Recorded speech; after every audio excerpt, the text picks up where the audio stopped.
Alors, le port du masque, pour moi, c'est la première des préventions. J'ai eu la chance dernièrement d'être en Indonésie, sauf que là-bas, l'environnement est très pollué dans certaines villes. Donc, je me suis équipée d'un bon masque et je l'utilise actuellement pour aller faire mes courses. Si on a un masque, c'est l'idéal. Il y a aussi des tutos qui nous permettent de le faire maison. Et puis ensuite, la meilleure des barrières, pour moi, ça reste quand même le confinement, de limiter au maximum ses déplacements. C'est vrai que pour les courses, ça peut être un petit peu compliqué de gérer. Ce que je conseille de faire, c'est d'acheter des légumes frais et de les consommer en premier, donc tous les légumes qui ne se gardent pas très longtemps. Et puis à l'inverse, les carottes, les pommes de terre, les betteraves par exemple, les légumes racines en général, mais aussi les produits congelés, on peut les garder pour les semaines suivantes et ça permet de limiter ces déplacements au maximum.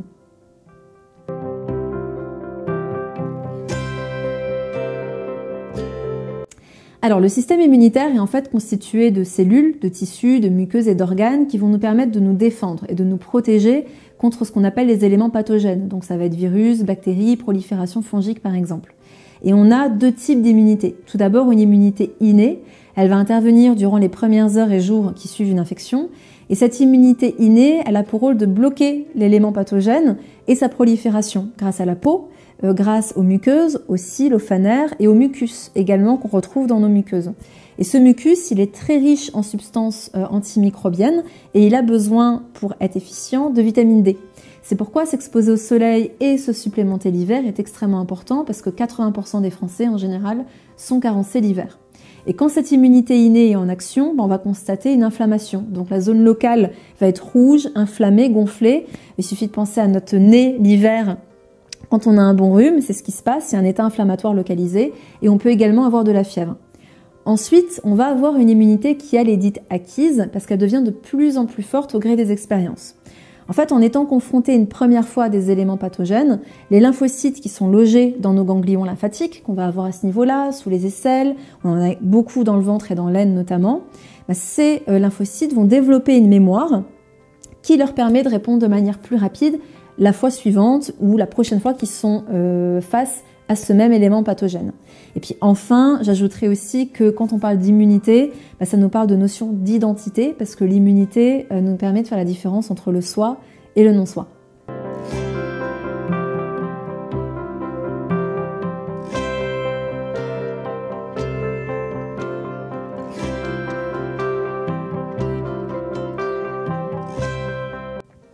Alors, pour que ces deux réponses immunitaires fonctionnent, que ce soit l'immunité innée ou acquise, des hormones, mais aussi des nutriments vont être très importants. Donc pour les hormones, je pense déjà notamment aux hormones thyroïdiennes, donc T4, T3, qui sont les plus connues, et la DHEA, qui est sécrétée par les glandes surrénales. Et elle a tendance à diminuer avec l'âge. C'est pourquoi l'immunité a tendance aussi à baisser quand on vieillit. Donc pour garantir un bon statut hormonal, je dirais qu'il y a bien deux choses fondamentales. C'est déjà la gestion du stress, et puis 2, d'avoir un bon sommeil, un sommeil récupérateur, c'est extrêmement important. Ensuite, on va également avoir des nutriments. Alors, quasiment toutes les vitamines, A, B, C, D, E, le zinc, le iode, le fer, le magnésium, également le sélénium, qui est un puissant antioxydant, vont être essentiels. Pour la création d'hormones, un apport suffisant en acides aminés et en acides gras est important aussi. Je pense notamment à l'acide aminé tyrosine, la L-tyrosine, qui est très important pour l'équilibre thyroïdien, au cholestérol, qui est vital, parce que sans lui, on ne pourrait pas fabriquer d'hormones. Et dans tous les cas, je dirais de manière plus globale que c'est plus la synergie nutritionnelle qui est importante, et ce sera bien plus positif d'avoir cette synergie nutritionnelle plutôt que de tout miser sur une molécule miracle pour espérer améliorer son fonctionnement immunitaire. Enfin, et c'est plus un secret pour personne, et heureusement d'ailleurs, une grande partie de notre immunité se loge au niveau intestinal, donc on va bien veiller à prendre soin de notre muqueuse intestinale et à la qualité de notre microbiote. Donc pour ça, les règles de nutrition santé sont extrêmement importantes, le fait d'avoir une alimentation anti-inflammatoire aussi. Donc globalement, on va retenir l'apport d'antioxydants de manière massive, donc antioxydants qu'on va trouver dans les fruits rouges par exemple, dans les baies de manière générale, dans le curcuma, dans la cannelle, dans les baies de goji qui sont très connues. Le chaga également est un champignon médicinal qui est bourré d'antioxydants. On va faire la part belle aux oméga 3, donc oméga 3 végétaux, que ce soit les alas, comme les graines de chanvre, les graines de lin, les huiles, huile de cameline, huile de chanvre encore une fois, huile de noix. Les noix également sont très riches en oméga 3 végétaux. Et puis bien sûr les petits poissons, parce qu'ils sont plus pauvres en métaux lourds, et très riches en oméga 3, les petits poissons gras comme sardines, maquereaux par exemple. Donc en résumé, je dirais que renforcer son immunité, ça passe par une bonne gestion du stress, bien dormir et avoir une bonne nutrition santé riche en micronutriments et à forte tendance, je dirais à 80-85% végétale.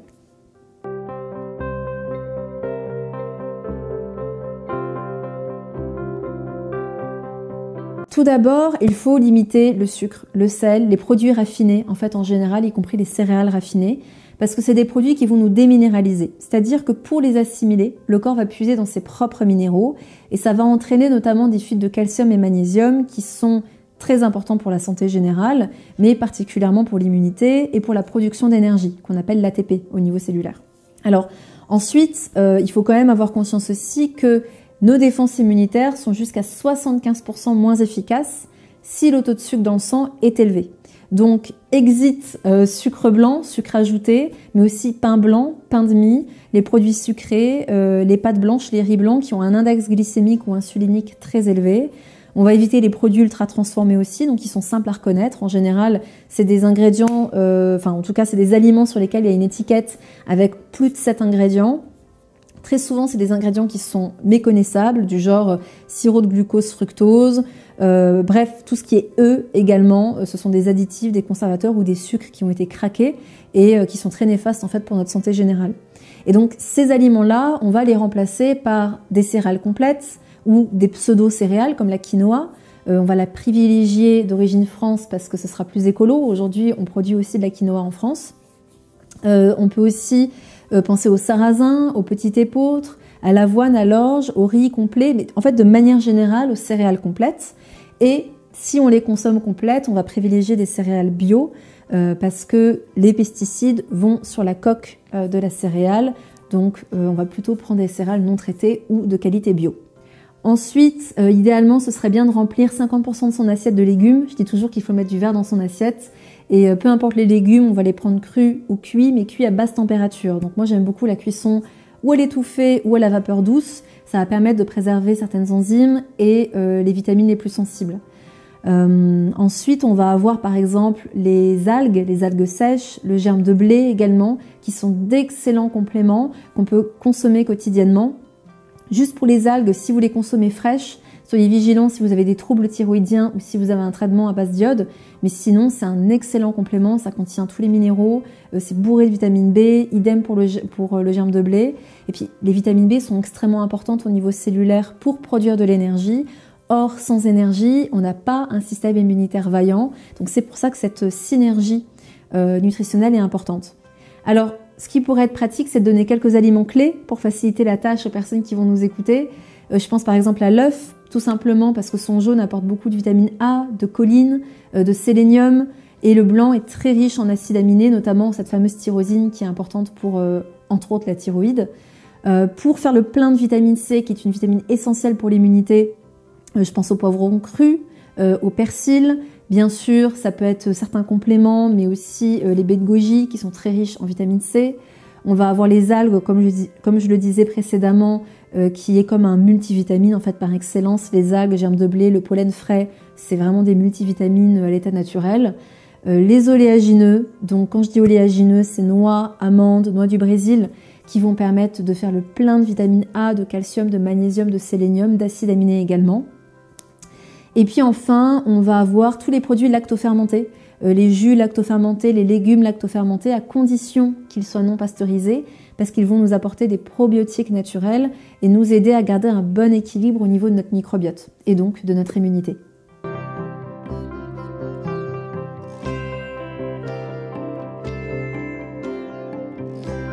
Alors oui, il existe bien sûr des molécules qui sont très efficaces. Alors déjà en termes de vitamines, on sait que la vitamine D, c'est la base de la base, donc vitamine D3. On peut s'exposer 20 minutes par jour à la lumière du soleil pour la synthétiser. Donc ça peut être en ouvrant sa fenêtre, en mettant les avant-bras à l'extérieur et le visage, avec une petite chaise bien sûr pour se reposer un peu, sur sa terrasse, sur son balcon, dans son jardin, bref, ou pendant l'heure durant laquelle on peut sortir. On va essayer au moins d'avoir le visage, le décolleté et puis les avant-bras, pourquoi pas les mollets aussi vu qu'il fait bon, à l'air libre pour prendre cette lumière solaire et synthétiser notre vitamine D. Sinon, on va aussi avoir les compléments en vitamine D3, Dans tous les cas, s'il y a une infection, je recommande de se complémenter. Et pour avoir le bon dosage, il faut prendre 75 unités internationales par jour et par kilo de poids. Ensuite, on va avoir la vitamine C. Donc les dernières études nous montrent qu'il n'est pas forcément nécessaire de prendre plusieurs grammes par jour. 500 mg à 1 gramme par jour semble être suffisant pour avoir une bonne protection immunitaire. Je pense ensuite à la quercétine. Quercétine qui est un excellent antiviral. La griffe du chat également. C'est deux excellents antiviraux que personnellement je prends quand je soupçonne une infection virale et que je conseille notamment aussi aux personnes qui me consultent. Et on va avoir aussi la HCC qu'on retrouve dans les champignons médicinaux, qui est très efficace pour moduler l'immunité. Donc voilà, ça donne déjà pour moi des substances clés qu'on devrait presque toujours avoir dans nos placards.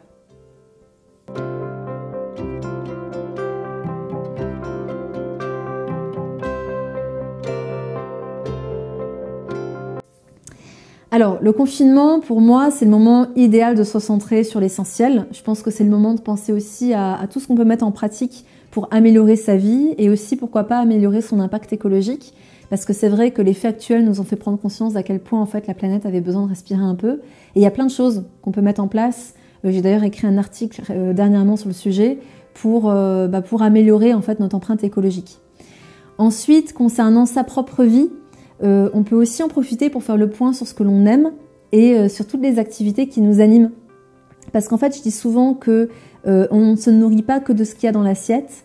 Il y a beaucoup de choses qui nous nourrissent dans la vie, nos relations sociales, notre foi, nos passions, tout simplement des activités qui nous mettent dans la joie. Et puis en fait, quand on fait le constat, et je l'ai très souvent vu en cabinet, quand je demande aux personnes qu'est-ce qui vous nourrit en fait, alors des fois, ils me parlent de leur assiette. Je dis non, qu'est-ce qui vous nourrit vraiment énergétiquement? Qu'est-ce qui vous fait du bien? Qu'est-ce qui fait que vous vous sentez épanoui quand vous faites certaines choses? En fait, il y a beaucoup de gens qui ont du mal à lister tout ça parce que ça fait tellement longtemps qu'ils se sont éloignés de ce qui vraiment les fait vibrer qu'ils savent même plus ce que c'est en fait. Donc de prendre ce temps au quotidien pour écrire sur un papier peut-être 10 activités qui vraiment nous nourrissent, je pense que c'est important. Et une fois qu'on les a, peu importe le type d'activité, il y a peut-être des activités qui sont onéreuses, il y a peut-être des activités qu'on va pouvoir faire une fois par an ou tous les 2 ans, il y a peut-être des choses qu'on peut faire tous les jours, mais quoi que ce soit, il est important de les planifier le plus régulièrement possible, parce que son bien-être physique, émotionnel, spirituel aussi, ça passe par cette conscience de la nutrition holistique et le fait de se nourrir sur tous les plans.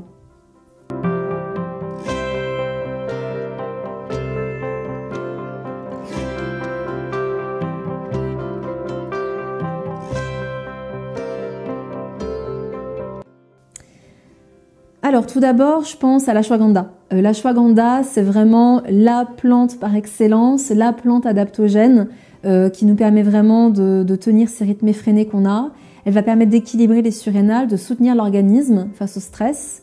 Elle va être très bénéfique aux personnes qui sont très nerveuses ou qui vivent un moment de stress, que ce soit par le travail, que ce soit par la peur en fait engendrée par le confinement. Et puis bien sûr, si on prend de l'ashwagandha ou si on est très fatigué ou très stressé, ça va être essentiel de le coupler avec du magnésium parce qu'aujourd'hui, encore une fois, on estime, je crois, à 86% de mémoire le nombre de Français carencés en magnésium. Et qui dit magnésium, qui dit carence en magnésium, dit sensibilité accrue au stress. Donc c'est un peu le chien qui se mord la queue, donc il est important de combler ces carences. Après, par rapport justement au fait de rester en forme, de combattre le stress, etc., je pense à l'huile essentielle de Ravinsara. Donc Cinanomum camphora, c'est une huile qui est extrêmement puissante. En fait, elle est assez bluffante parce qu'elle est à la fois très puissante et très bien tolérée. Donc pour toutes les personnes qui sont asthmatiques, épileptiques, femmes enceintes, on va éviter. Mais par contre, pour toutes les autres personnes, en dehors de ces contre-indications, ça va être une excellente huile qui va à la fois agir sur l'immunité. Et d'un point de vue énergétique, elle va être intéressante parce qu'elle agit spécifiquement sur le poumon. Quand je dis le poumon, c'est poumon, gros intestin en médecine chinoise, parce qu'en fait, l'huile essentielle de Ravinsara est associée à l'énergie du métal. Donc le métal agit sur ces organes qui représentent aussi le métal, notre capacité à trancher. Donc on est encore une fois dans cette notion d'identité, de faire la différence entre le soi et le non-soi. Et c'est une huile qui est très utilisée aussi par les thérapeutes qui la connaissent, parce qu'elle fait cette espèce de bouclier énergétique, mais aussi de bouclier immunitaire. Donc pour l'utiliser, c'est assez simple. On va prendre 3 gouttes, mélanger à 3 gouttes d'une huile végétale. Donc ça peut être une huile végétale d'amande douce par exemple, ou de noyau d'abricot. Et puis on va masser le thorax 3 fois par jour. Donc ça c'est vraiment en cas de coronavirus ou d'infection virale. Mais sinon, tous les jours, on peut tout simplement l'inhaler et mettre quelques gouttes sur le poignet pour avoir cet effet plus bouclier.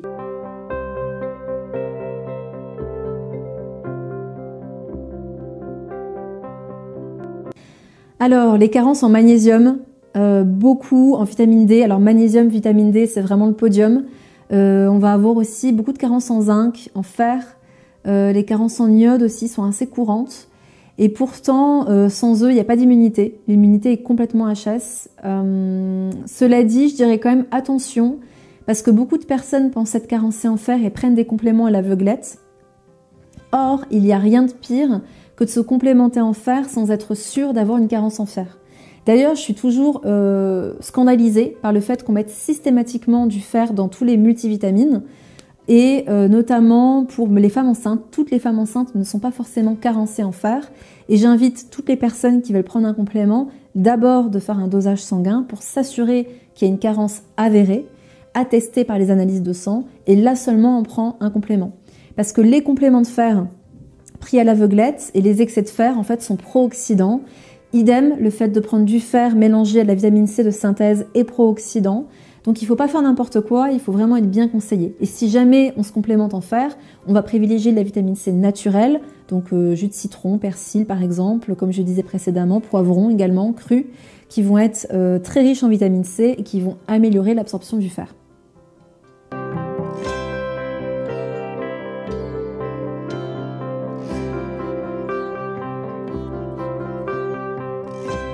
Alors, le naturopathe effectue en fait un bilan de vitalité. Il n'est pas autorisé à poser un diagnostic, seuls les médecins le font.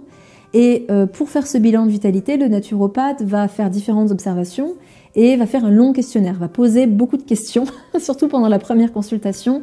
C'est pour ça d'ailleurs que les consultations durent souvent 1 heure, 1 heure et demie, voire 2 heures. Ça permet en fait d'établir le terrain de la personne qui le consulte, terrain qui est composé en fait à la fois de la constitution de la personne, c'est-à-dire son profil, on pourrait presque parler de génétique, mais aussi de ses habitudes de vie, de ses comportements, on pourrait presque dans ce cas parler d'épigénétique, et enfin de la toxémie, c'est-à-dire la charge potentielle en toxiques ou toxines qu'il peut avoir. Et donc ces 3 éléments vont nous donner le terrain du consultant.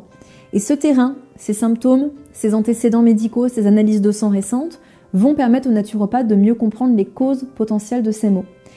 Maintenant, je précise aussi qu'il y a aujourd'hui beaucoup de personnes qui ont tendance à consulter des naturopathes pour avoir un remède naturel à leurs problèmes.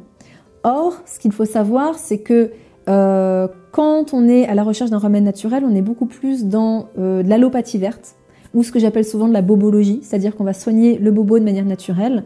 Or, le naturopathe est surtout là pour accompagner la personne dans une nouvelle hygiène de vie. Ça va être un éducateur de santé. Et il ne va pas être là pour retrouver la santé, même si on a des outils pour atténuer les symptômes. Mais le naturopathe va surtout agir en prévention pour préserver sa santé.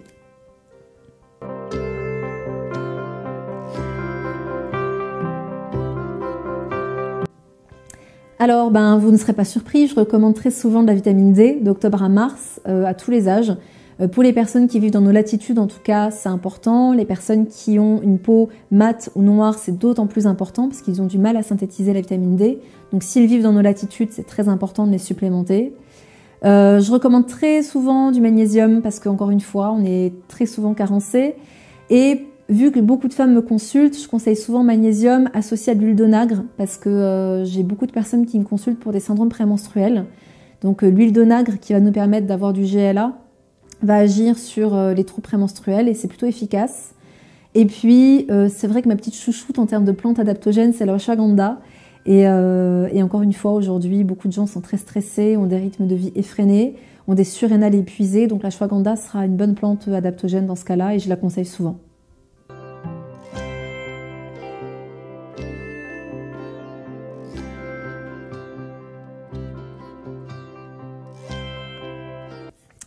Alors oui, Oui, notamment je pense au diabète de type 2, parce que le diabète de type 2, je pense qu'aujourd'hui on fait vraiment les choses à l'envers. Je conseille une diète stricte dans le diabète de type 2 qui vise à améliorer ce que j'appelle la gastrocellulaire. C'est-à-dire que le diabète de type 2, on est vraiment dans une cellule qui est gorgée de sucre, qui n'en peut plus, et c'est pas pour rien d'ailleurs que le corps met en place des mécanismes qui bloquent l'assimilation du sucre, que la cellule devient résistante à l'insuline ou que le corps n'en produit plus. Parce qu'il ne faut pas oublier que la nutrition cellulaire et l'assimilation du glucose s'opèrent en présence d'insuline. Alors, le problème, c'est qu'aujourd'hui, comment est-ce qu'on traite le diabète de type 2? On se dit qu'on a une cellule qui est gorgée, qui n'en peut plus et qui ne veut plus de ce sucre. Et nous, qu'est-ce qu'on fait? On injecte de l'insuline pour la forcer, pour la gaver en quelque sorte. Et pour moi, en fait, c'est un non-sens absolu. Je suis aussi très choquée par le fait que j'ai justement des personnes qui me consultent avec un diabète de type 2 insulinodépendant. Et leur diététicien leur recommande de consommer 3 yaourts par jour, alors qu'ils sont diabétiques. Or, aujourd'hui, on sait que le yaourt, c'est bien l'aliment le plus insulino-sécréteur qui existe. On a aujourd'hui des études qui nous le montrent. Donc, on ne parle pas d'index glycémique, mais bien d'index insulinique. Donc, les yaourts battent tous les records. Donc, pour moi, c'est pas normal de donner aujourd'hui à des personnes atteintes du diabète des recommandations nutritionnelles comme celle-ci. Donc c'est clair que mes recommandations vont clairement à l'encontre de ce qu'on voit actuellement, mais je pense que je ne suis pas la seule, loin de là. Je pense qu'il y a beaucoup de thérapeutes qui ont cette même vision par rapport au diabète. Ensuite, je pense à l'hypothyroïdie. Je donne toujours un antiviral car j'ai de bons résultats avec la piste qui est présentée par le docteur Donatini. Donc il nous explique que certains virus peuvent favoriser certains troubles thyroïdiens. Je ne dis pas que c'est toujours le cas, mais ça arrive. Et en l'occurrence, pour la thyroïde, ce serait notamment l'EBV, donc l'Epstein-Barr virus. Donc c'est pourquoi la quercétine, la griffe du chat sont aussi des compléments que je conseille assez régulièrement. Et enfin, j'ai dernièrement découvert les travaux et l'avis du docteur Navroki, qui a un CV à rallonge, qui est un homme brillantissime, un médecin brillantissime. Et il parlait notamment du Covid-19 et il indique comment ce virus ARN s'attaque à l'ADN humain et comment inhiber son action, notamment en première intention avec des extraits de Pao Pereira. Donc je pense que sa vision peut être très efficace sur le Covid et je vous invite d'ailleurs à vous pencher sur son travail parce que c'est vraiment très intéressant.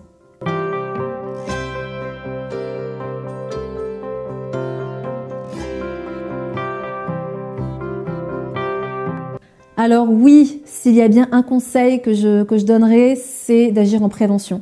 J'ai vu trop de gens en cabinet souffrir de symptômes, ne plus savoir par quoi commencer, se ruiner en compléments alimentaires parce qu'ils ont vu tout ce qu'il y avait à faire, ils ont vu tous les médecins possibles et inimaginables, ils terminent avec la naturopathie ou les méthodes plus naturelles parce qu'ils savent plus vers qui se tourner. Mais très souvent, c'est beaucoup plus difficile, beaucoup plus laborieux, beaucoup plus onéreux aussi d'agir quand le mal est là, alors que d'agir en prévention, il y a beaucoup de choses très simples à mettre en place qui pourtant ont un impact considérable sur la santé. Donc clairement, d'agir en prévention, c'est le meilleur conseil que je puisse vous donner. N'attendez pas d'être malade pour agir. Prenez soin de votre santé.